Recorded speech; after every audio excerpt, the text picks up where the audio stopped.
સિટીની સમાચારોમાં આપ સર્વ દર્શક મિત્રોનું સ્વાગત છે। સમાચારો સાથે હું છું આશા। શરૂઆત કરી આજના સમાચારોની વિસ્તારથી।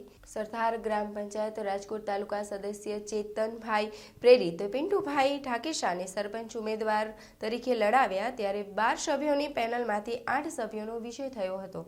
આજે ગ્રામ પંચાયત વરણી યોજાઈ હતી, ત્યારે ચેતનભાઈએ એમની 8 સભ્યની પેનલમાંથી ભૂપતભાઈ વટુકિયાને ઉપસરપંચ તરીકે ફોર્મ ભરાવ્યું હતું। જ્યારે ભૂપતભાઈ બિનહરીફ ચૂંટાયા ત્યારે મીઠાસ વેચી ફટાકડા ફોડી રંગેચંગે ઉજવણી કરાઈ હતી અને ગામના લોકોને વધાવ્યા હતા અને ગામની સમસ્યાનું અમે નિરાકરણ લાવીશું તેવા વચનો આપ્યા હતા। અહેવાલ જીએન જાદવ ત્રંબા।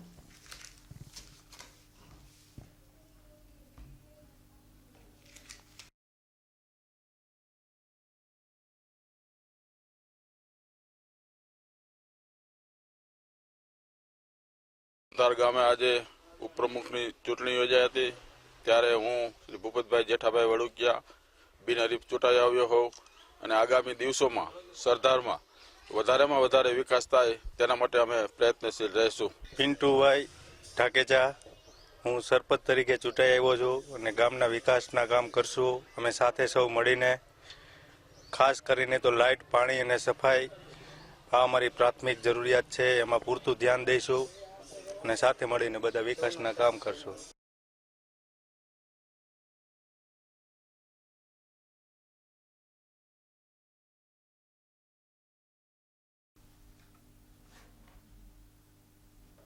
હાલ સમાચારોમાં ત્યારે બસ આટલું જ। રજા આપશો। નમસ્કાર।